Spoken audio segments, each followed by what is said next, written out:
And we're back now with our main event here on FS1 before we jump over to Fox for our top 3 fights. But this fight should be interesting. Take a look at the tail of the tape.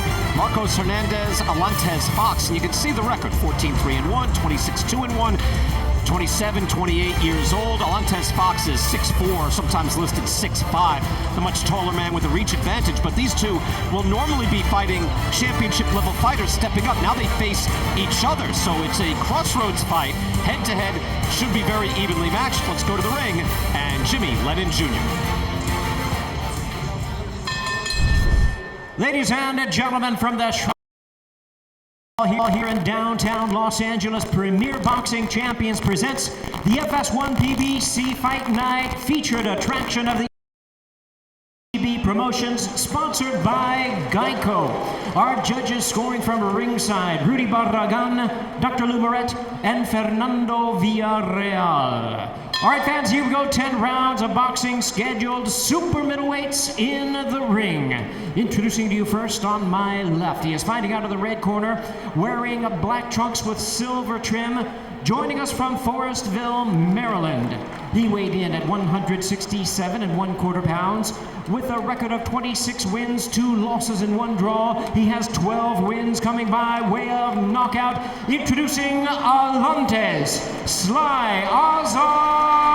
Fox. His opponent across the ring, fighting out of the blue corner, this 10-round attraction, wearing green trunks, black trim, hailing from Fresno, California.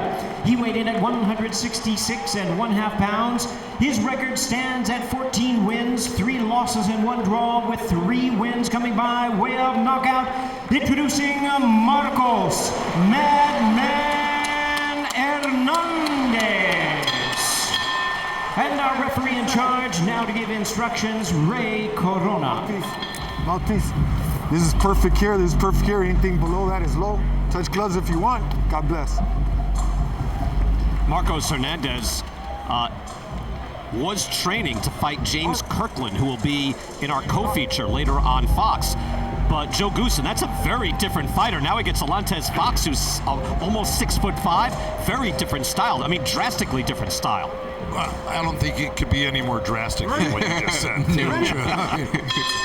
You'll find out why later on Fox.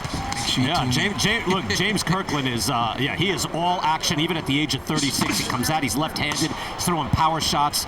And now these two guys standing, straight up on each other.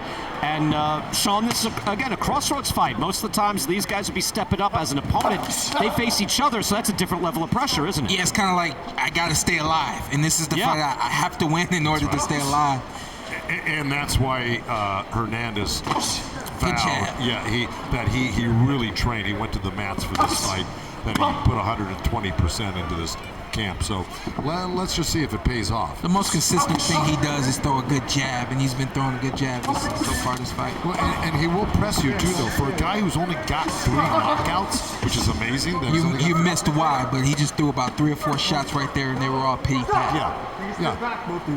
But what I'm saying, for a guy that exactly a pity pass, but you know what? Sometimes you don't really know how that feels until you get hit by it. I don't mean any disrespect, right. But But his record shows that he's got 3 knockouts. So you can assume he's not a devastating puncher. Sean, if I was a judge, I would say I will allow Sean Porter to call pity pat. Because you don't throw a lot of feather dusters out there. Not Sean. at all. I'll give it to you. Not at all. And neither does Hernandez. Hernandez is going to try to step to Alantez and throw with a lot of pepper. This fight. Yeah, he's really got no choice with the height and reach advantage of Alantez. So I was going to mention that a second, Joe. That his trunks for Fox way up, like almost at his chest. I've never seen him ride up before. They're not riding down; they're riding up. Yeah, they scooted up. We've had a wardrobe malfunction right in front of us. Again, that's a legal shot now, all along that waistband. Yep, it is legal.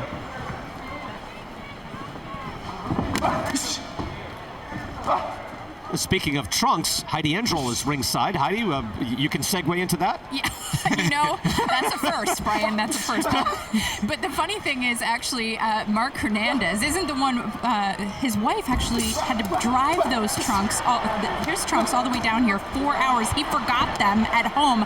It's a pretty good wife to come all the way down from Central California to Los Angeles to deliver those to him. Mm-hmm. Wow. Well done, Heidi. Yeah, now his wife Maria driving down. He's in the bubble, so it's not like she's coming down for a little vacation. Let me stay for the fight. He's locked in there. But look at those trunks. They keep riding up along his midsection, which again, now, that's a legal shot. You can hit all along it, including probably Sean a little below the waistband. Yeah, even at this point, you can't hit a little below the waistband.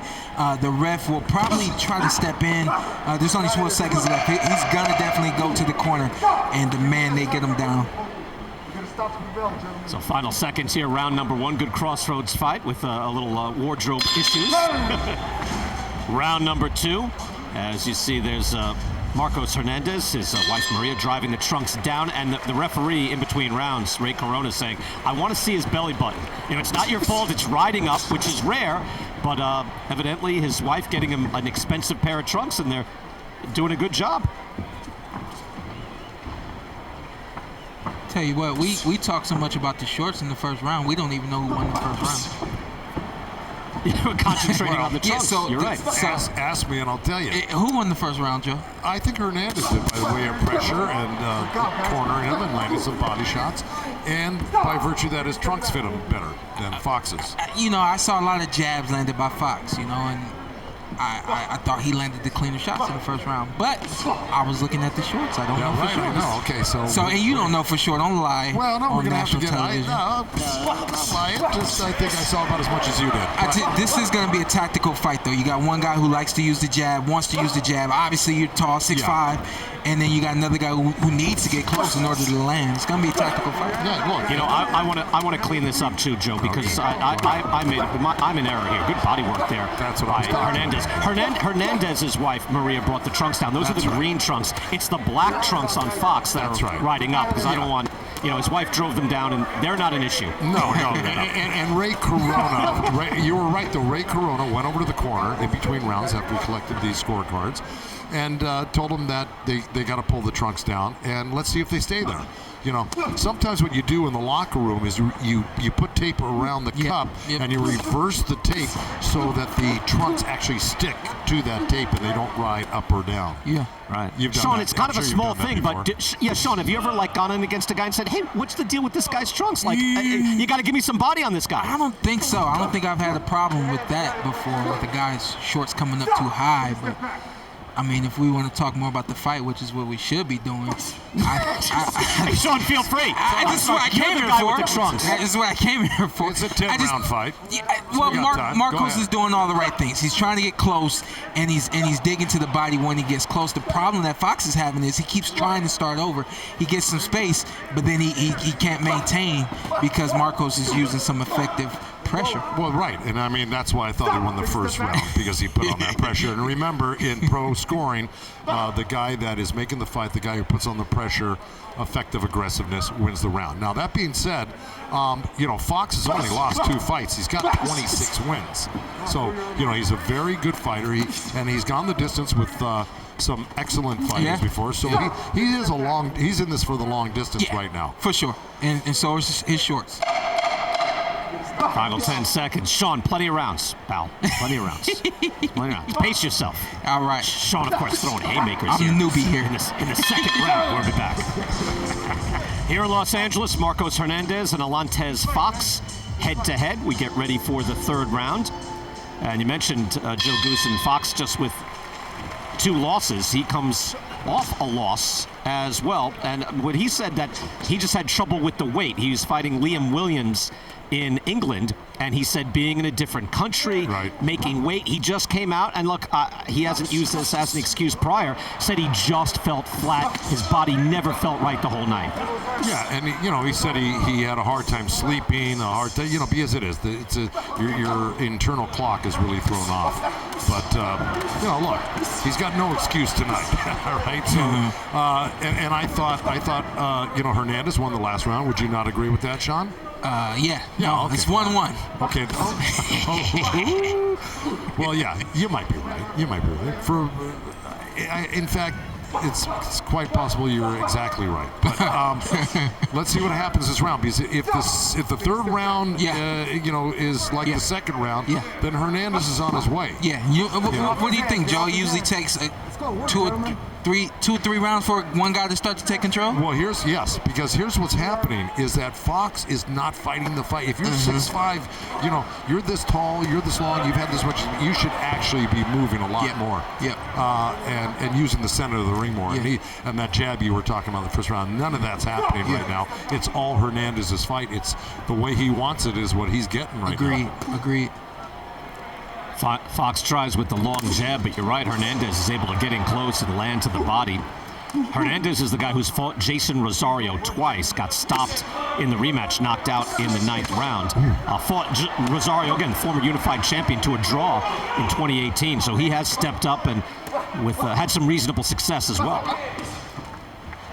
Works inside and lands a hook to the body on Fox. Did you see Hernandez pull out of the pocket there and take a few steps backwards, Brian? I don't know if he did. He either got hit low or he got hit with a good body shot, but it stymied him for a moment, and then he got right back on track, and he's doing what he has been doing. Trying to put his head on his chest and land body shots as well. Thanks for pointing that out, though, Joe. Are you being facetious right now? No, during the holidays? No. Right. I mean, yes, but no. No secret. No, this is not where a tall guy, where your fight is. Yeah. Long arms, you're too tall. You can't get started right there. Yeah, there's very few guys this height, with this type of reach that can really angle iron those little shots up the middle, and I don't think Fox is one of them. Let's speak to Nice work there by Ray Corona, letting them fight out. Hernandez was looking, hey, are you going to break us? And Corona said, no. Fix it yourselves, fellas. You can fight out of that. There you go. Good body shot there. Right hand to the body. Landed by Hernandez as we finish the round. Hey, we're back January 30th. Caleb Plant, super middleweight titleist and a star on the rise, taking on Caleb Truax, a rare Caleb versus Caleb matchup. And this is fascinating in that Caleb Plant, I mentioned, is a titleist at 168 super middleweight, and the champion of the world is now Canelo Alvarez at that weight class, widely recognized after his convincing win and dominant win over Callum Smith, who is the Ring Magazine champ. Canelo now has the WBC, WBA at 168. He's also the middleweight champion of the world, but Joe Goosen and Sean Porter, Caleb Plant, I think that would be a fascinating fight at some point against Canelo. No, I agree. I think that would be a fantastic fight. And the 168-pound division has been looking good for some time now, and then it looks even better once Canelo gets there. Over on Fox, I'm going to have my conversation with Caleb Plant. We had a little conversation out of the bubble. I was the guy in the bubble. He was home at having, well, not eggnog, Joe Goosen. I'm sure he was getting ready for the fight. But he was home and comfortable getting ready for his next fight. And he was excited and looking ahead forward to the potential of a super fight with Canelo Alvarez. Yeah, I think he's on a career mission, to tell you the truth, Caleb Plant. Looked like a low blow there, but I just think Caleb Plant, to me right now, is when I tell you to let go, you let go. He's at the top of the game for me. I love his style. I love his work ethic. I love his intelligence in the ring, and I just think he's going to be a hard guy to beat. And you see Alantez Fox there snapping out a double jab. I think so too, and he's getting better and better every fight. We'll talk more about it later on. Sure. Again, that's during our fights on Fox. Caleb Plant, we'll have a one-on-one with him talking about the super middleweight division. This also at 168 pounds, and Alantez Fox, right hand there by Hernandez, able to land. Fox, at least initially, Sean, looked like he was trying to establish some distance. Right. Yeah, in between rounds, this is exactly what myself and Joe were talking about. Yeah. And why have you not gone away from that and come back to the middle of the ring? Stay on the outside of the ring and use your jab and continue to step around. That's all you need to do to make the fight harder than it needs to be. 100% right. Digging in with a hard right hand is Hernandez. That was a hard shot coming in off the jab. He's done very good body work, and he continues to throw. The question I asked Joe is, why wouldn't Alantez be able to step around and use his jab the way he should?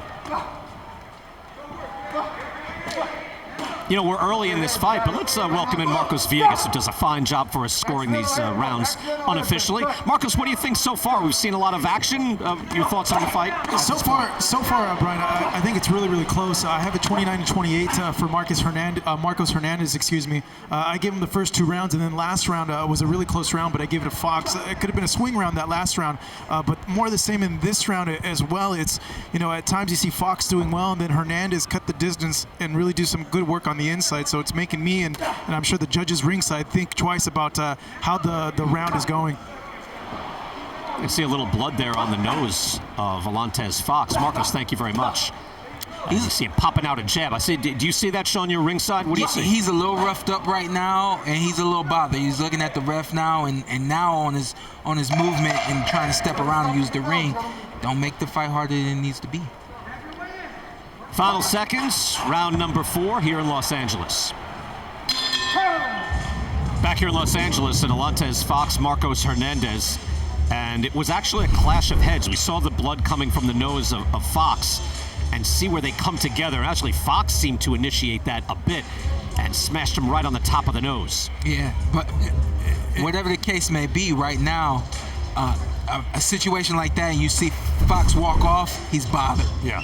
Once you're fighting and you get bothered, things are going to start to fall apart for you. And that's a bad spot. I mean, it's not like it's over the eye where you're as worried about it, Sean, right? But I mean, anybody who's been in a fight, you get popped right on square on the top of the nose, right? Yeah. I mean, you feel it. It goes right to your eyes.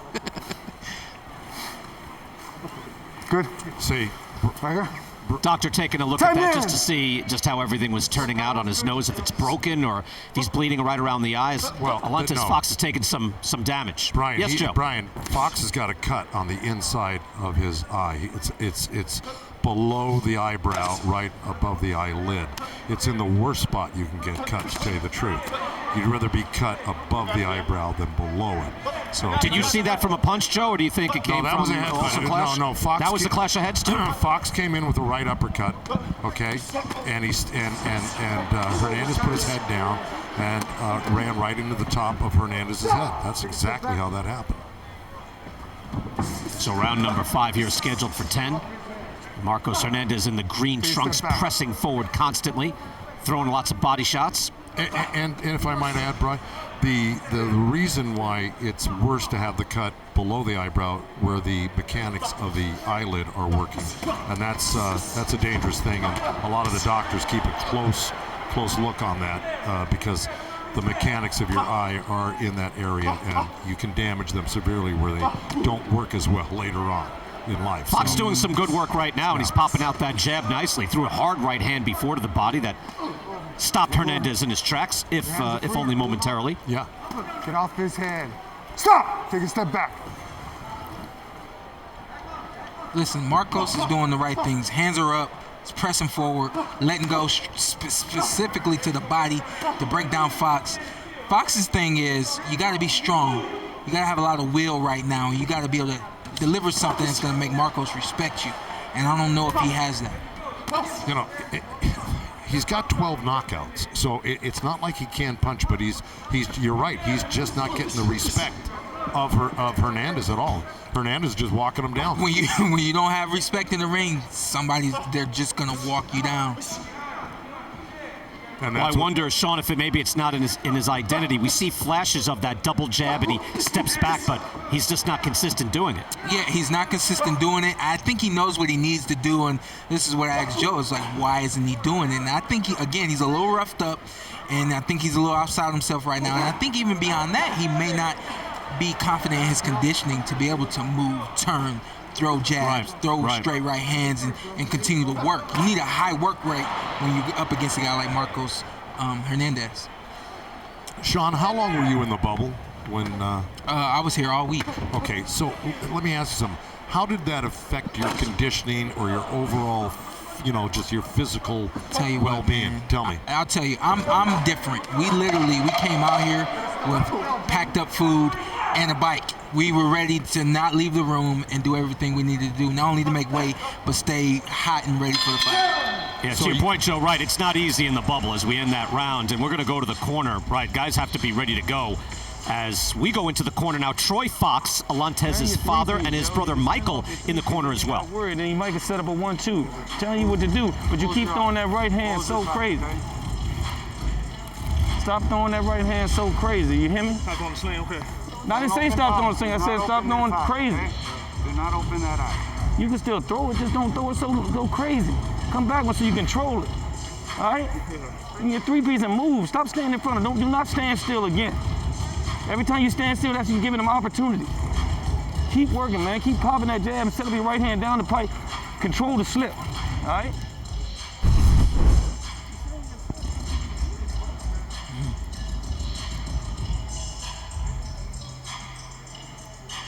And I think, Joe Goosen, that we're going to see exactly where the cut opened up here. Perhaps that's where the head comes in. Is that where you saw it? No, it was, perhaps. No? It was where Fox came in with the right uppercut, and Hernandez lowered his head, and he ran right into it. Let me ask you this, Joe. We get into round number 6. Brian Kenny with Sean Porter and Joe Goosen there ringside in Los Angeles. They were telling him, don't throw the right hand crazy. Throw the right hand, but not crazy. What are you seeing? Well, what they're asking for is they don't want a looper. They want a legitimate straight right hand right down the Looks pipe. like he just threw it, and there's another one, right? That's right. Yeah. Well, he's doing what they asked for, and it actually looks nice. Look at that. Yeah, and you can see it's a nice popping jab. Go ahead, Sean. I just wanted to show that off. The punches look very tight so far. Yeah, and I'm sorry, but look, how consistent is he going to be doing this right here? We're halfway, almost a minute into this round. 6th round here. How long is he going to keep this up? Another was what you're saying is he starts out like this, but then it stops. I've seen it every round. Exactly. This is the longest he's been able to maintain this type of good boxing ability from the outside. This is exactly what he needs. Nice doubling up on the jab, and he landed that second jab, and right away we saw 2 sharp, short right hands, and you can see at his best, Alantez Fox looks like a very good boxer. To your point, Sean, I wonder if he is worried about his conditioning. I think you nailed it. I think it almost looks like he is not confident enough to be moving the way he's moving right now. Yeah, and that's my whole thing is I'm always trying to figure out what is going on in your head. And I kind of felt like it was the confidence. But you see, now we're in the second half of the fight. In the second half of the fight, he knows now is the time or never. It's now or never. So Alantez Fox on his bike and a little sharper with his punches, a little crisper, shorter. Let's go back to Marcos Villegas. Marcos, how do you have it so far? So far, I have Fox winning the fight. He's doing excellent in this round, and this is what he needs to do to win these rounds. Rounds 4 and 5, I felt were, or could have been close rounds that could have gone either way. I gave them to Fox just because of his jab and his ability to score points to me that looked more effective. As we see there, round 3, it's yellow. That means that a round could have gone either way. Marcos, thank you. And that's an important nuance for fans at home who are wondering, wait a second, how come the judges had it this way and perhaps our unofficial judge had it the other way? Is that Joe and Sean, it's an inexact science, trying to figure out sometimes. And I like that we point out, hey, this round could go either way, and a judge wouldn't be blowing it if he had it in either direction. Yeah, people at home, they really don't understand this scoring. Joe, you've been in this, 50, 60 years? Do you understand it, Joe? 100. Joe understands everything. We're not going to ask those questions. But there's times where there's a round that goes by, and one guy's like, okay, red corner. The other guy's simply like blue corner, and you really don't know. They're toss-up rounds. So I do appreciate that highlight, too. I'll tell you, world-class action, sometimes, nobody wins that round. Yeah. It just happens. It's not definitive, and it's 10-9, and that's why Marcos is saying, hey, sometimes these rounds, are close, and you can't really, you can go either way. And we've talked about this before. They used to, Joe, back in the old days, I hate to put it that way. Actually, I don't. Brian Kenny with Joe Goose and Sean Porter in the old days. But speak to this show seriously.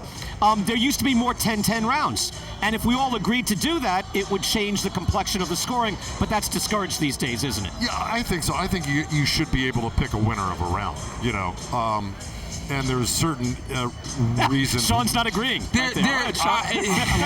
Sometimes I do feel bad for these judges because there's rounds where you're just like, let me just close my eyes. And throw the dart and see where it lands. Yeah. No, I get it. But you know what?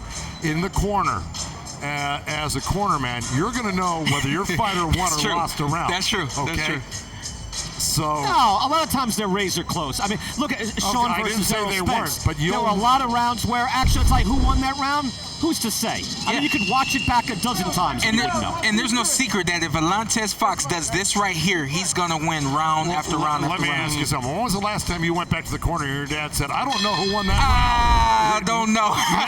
Never. Okay. It doesn't happen. You're right. Yeah. You're right. It doesn't happen. Yeah. Well, Joe, you missed your calling then. We'll just have you score these fights. So right away, Alantez Fox, now he's complaining about something. Did you see that? And Marcos doesn't care. Marcos is going to come after you anyway. That's the separation here in this fight. You know, can Alantez stay focused and keep it up? And he is so far in that round 6, and Marcos has started to give him these rounds, unofficially, of course, but you see, look at him popping with a double jab, a sharp right hand, and after that talking to that he had from his father in the corner, he looks like a changed man. Yeah, things changed after that round.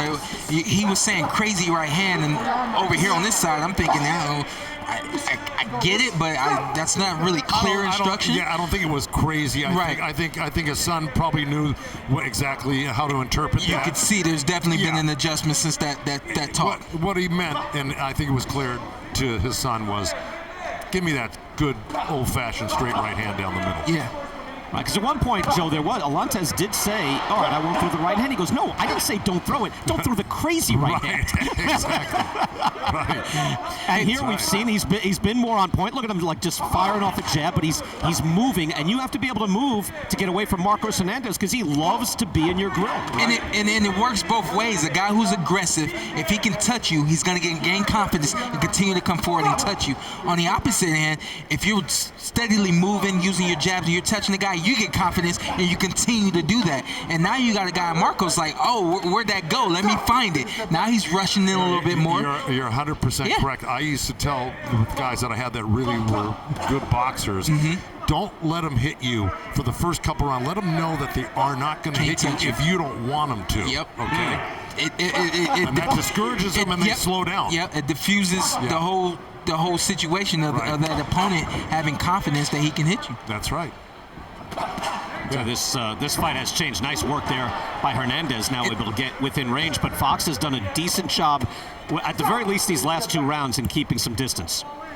And Hernandez, I think his weapon now should be his right hand. It should be more of an overhand right, and it should come often because he can't catch up to Fox with his movement. Well, one of the reasons why is Hernandez too has got his hands down, and the more you have your hands down, the less confident you are to really make that bum rush where you got to really move in and damn the torpedoes.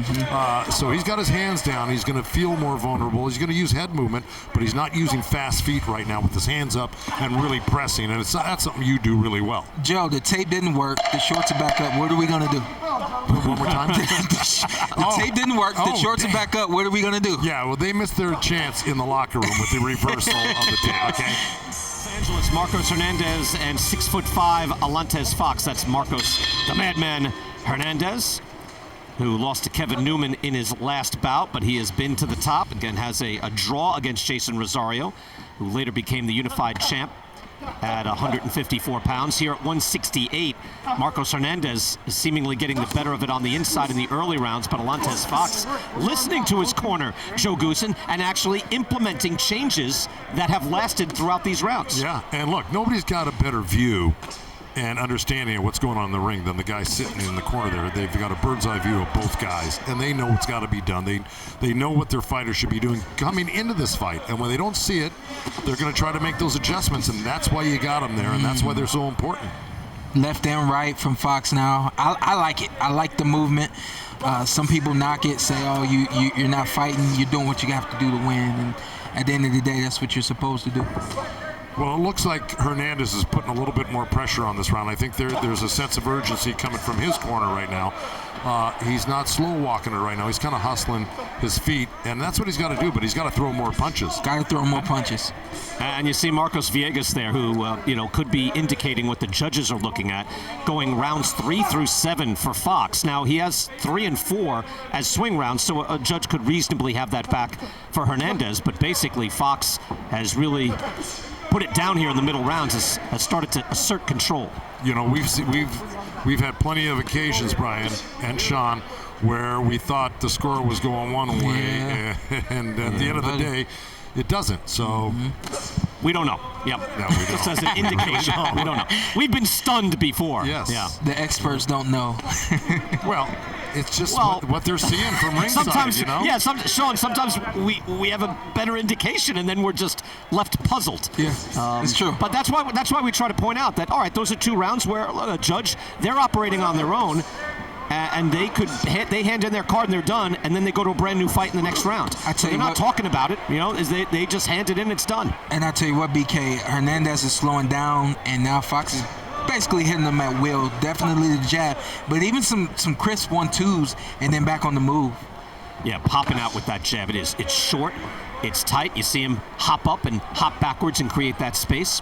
Doing a fine job. And it could have been an example of somebody getting a second win too. You know, you know how sometimes, Sean, guys feel they look like they're out of breath and they got nothing in the 3rd, 4th round, and then 5th, 6th, 7th they start coming on. Right? Do you agree with that? Well, I mean, you're talking to me. I come to the ring in my 2nd win. I'm ready to get to my 3rd and 4th win. I know that, but you know, I'm talking about the normal No, man. it's true. Okay. It's true. No, it's true. Sometimes it takes a few rounds. I tell you, rounds 4 through 7, Alantez Fox outlanding Marcos Hernandez 50-25. That seems to continue in this round. Biggest key to the fight, if not the only key to the fight for Alantez Fox, is his jab and his movement. Jabs all day and all night. Yeah. Now here we go. Here's another little shot of that jab working, and Hernandez walking right into it, to tell you the truth. That's what he's doing right now. It's an off-rhythm jab. Even in the replay, we could see that he wasn't even looking at Hernandez when he threw the punch. It's an off-rhythm punch when you're stepping forward 1-2, you're not expecting your punch to come, and it comes off of the rhythm. And he's kind of half, a little faint, and then boom, he actually puts it out there. Yeah. And this fight changing midway through. Joe, I know Ruben Chavez is there addressing the cut in the corner on Alantez Fox, and he's done a very good job. Oh, excellent, because you know what? It was hard to even see that he was cut, with the exception of the very beginning where you saw the blood.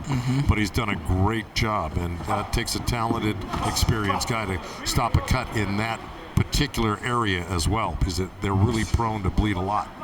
Round 9 right now, scheduled for 10. Sean, do you feel that Hernandez knows it's slipping away from him? Does he think that, or sometimes do you think, did you not have that awareness? I don't think he understands how to cut off the ring. I don't think he understands how to get at Alantez and rough him up like he did earlier on in the fight. He should have stayed with that game plan. He should have stayed with that type of attack because it was giving Alantez problems. I think he understands that it's falling away. I mean, who doesn't? You're in rounds 9 or 10. I can't imagine he feels he's winning this fight. I'll tell you, Fox showing a lot of different varieties here. He also got underneath that right hand, just slipped it very nicely. And you see him now moving his feet up on top of his toes, firing from distance, lands a jab right there. So he has gone into the classic boxer mode here, Joe. He has, and not only that, he landed a nice left uppercut 2 times in the past 30 seconds or so. So he's using that little check hook, that little left uppercut, and he's starting to find other punches other than the jab and the right hand. So he's feeling really good about himself and his rhythm and his style right now, where Hernandez, the wheels have just kind of come off the cart here for him. Now, what would be interesting is to hear what's going on in Hernandez's corner and seeing what they're saying to him, and if they're really trying to get him into shape here and win the next couple rounds. I agree. I saw a little energy from him right there. I'd like to see more of it from Hernandez.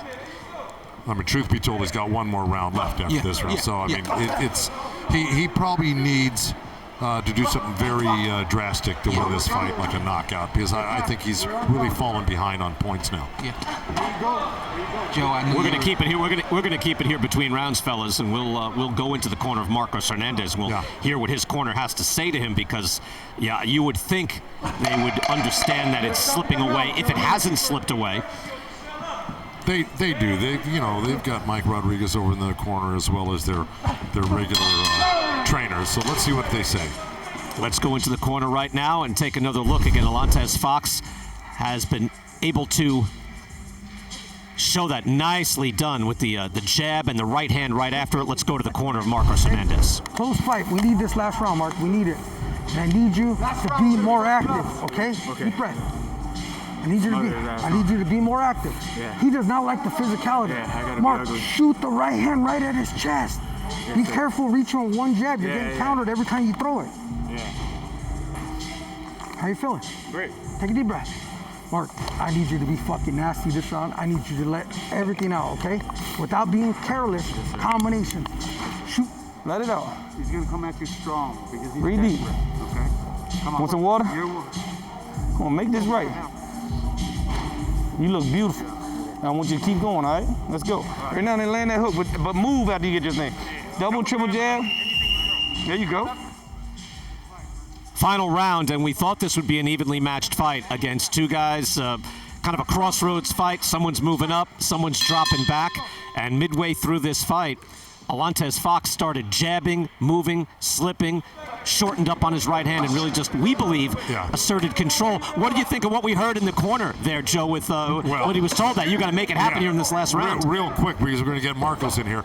You know, that was Henry Ramirez, who's trained a lot of great guys, and Henry knows what he's talking about. He said, you got to really get rough with this guy. You got to win this round. We need this last round. So he knows that it hasn't been going their way the past few rounds, and they really desperately need something good to happen. You see Marcos Hernandez chasing Fox into the corner. Let's go to Marcos Viegas now. Marcos, how do you have it? Brian, so far I have Alantez Fox ahead in this fight, as you see right there, 88 to 83. I have him up big, but obviously if you count those two swing rounds and you give it to Marcos Hernandez, it's a lot closer fight. It would be 85-86, I believe. And, you know, if Marcos wants to at least get a draw, if you count those swing rounds to him, he needs to hustle and really land like he was landing earlier in those rounds. And, you know, I'll get into the psychology of it as well, Sean Porter, but if you give the first two rounds to one fighter and then you think the next two are close, it's not incumbent upon you to give it to the other guy and say, hey, you know, it's been close, I want to give it to the other fighter. No, every round is supposed to be its own fight, right? So, I mean, it's not, I mean, we might subconsciously do it, a fan might, a judge is not supposed to do that. The key word there is supposed to, or key words. However, we do understand the psychology, I do, of these judges is whatever I saw the first round, I expect that the second round, I expect that to continue for the whole fight. So you see one guy having a success earlier on in the fight, you're giving him rounds now that he may not even deserve if you see it going the way you. Well, not good judges, Sean, right? I would hope good judges don't do that. Not good judges, and I'm very optimistic like you, Brian. I hope that we have more judges out there that are understanding that each round is a new fight. Not a continuance of the previous round or the previous rounds. That's a nice uppercut by Fox. Yeah, beautifully done by Fox. No, it's good to have the conversation because it's going to come down to the judges' scorecards. And I've seen fights, Joe Goosen, Bernard Hopkins, Jermaine Taylor, where Taylor's winning all the early rounds, and then you want to give one to B-Hop. Then B-Hop rolled off like 5-6 rounds in a row to close the fight. And you think that, hey, that fight, I gave him a make-good round just trying to be better to him, and you shouldn't have done that. Yeah, you're going to have your anomalies here and there. But I think for the most part, we're usually in accordance and in agreement with the judges for the most part. And I think here, you know, I think a good indicator is how great the referees are. You cannot argue that the referees that we deal with here in California are some of the best in the country. And I think their judges are too. You're going to always have your outliers, but I think for the vast majority of it, the refs, the judges here, and the commission itself is great. Final seconds of the fight. It's been an interesting 10 rounds in this crossroads bout. Marcos Hernandez unable to really close the gap in the final minute. A spirited effort by Hernandez. Strong early on in his grill, able to wing and land body shots early on, but Alantez Fox really changed his whole strategy drastically. And to your point, Sean Porter, able to physically implement it. It's one thing to try it, it's another thing to do it and continue it. Yeah, that was my whole point is what is your game plan, and are you implementing your game plan, or are you making the adjustments to do what works? And I mean, I think we all heard it right there from Alantez Fox's corner. I mean, there was something said, I think it was the fifth round, maybe even the fourth round. It seemed like things just kind of really took a turn right there for him. Yeah. Alantez Fox there, able to move the jab, double up on the jab, and also, very linear, Joe, able to snap out a hard jab and then a right hand right after it very quickly. No, he did all the things he was supposed to do that he wasn't doing in the first half of the fight, or at least the first 3-4 rounds, and I think he pulled this one out. I tell you, a nice bounce back for Fox, too, if he gets the decision, coming off a disappointing loss in London. where he said he was flat. Wasn't flat tonight. Got better and better as the night wore on. We're back with the decision, and it should be an interesting decision right after this.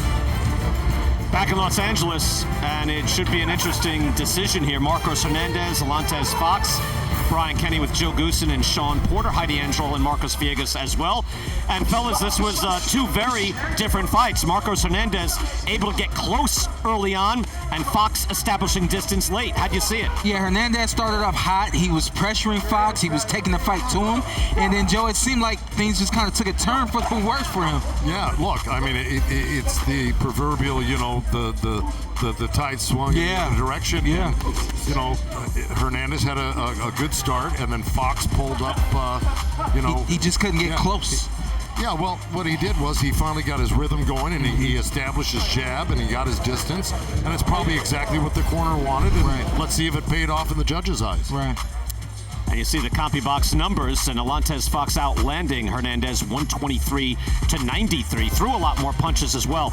Jabs, as you would figure, just a wide discrepancy, 80 to 28 landed. Fox over Hernandez. Will it go that way on the cards? Let's go to Jimmy Lennon Jr. in the ring. Well, fans, after 10 rounds of action, we go to the scorecards. The judges are in agreement. Judge at ringside, Fernando Villarreal, scores about 96 to 94. Dr. Lou Moret sees it 97-93, and Rudy Barragan scores the action 98 to 92. All three in favor of the winner by unanimous decision, Alantez Fox. Well, that seemed to make sense. And the judges, 6-4, 7-3, or 8-2. So there were some swing rounds that could go either way, but Alantez Fox, seemingly the right guy, won that fight in what was a crossroads fight.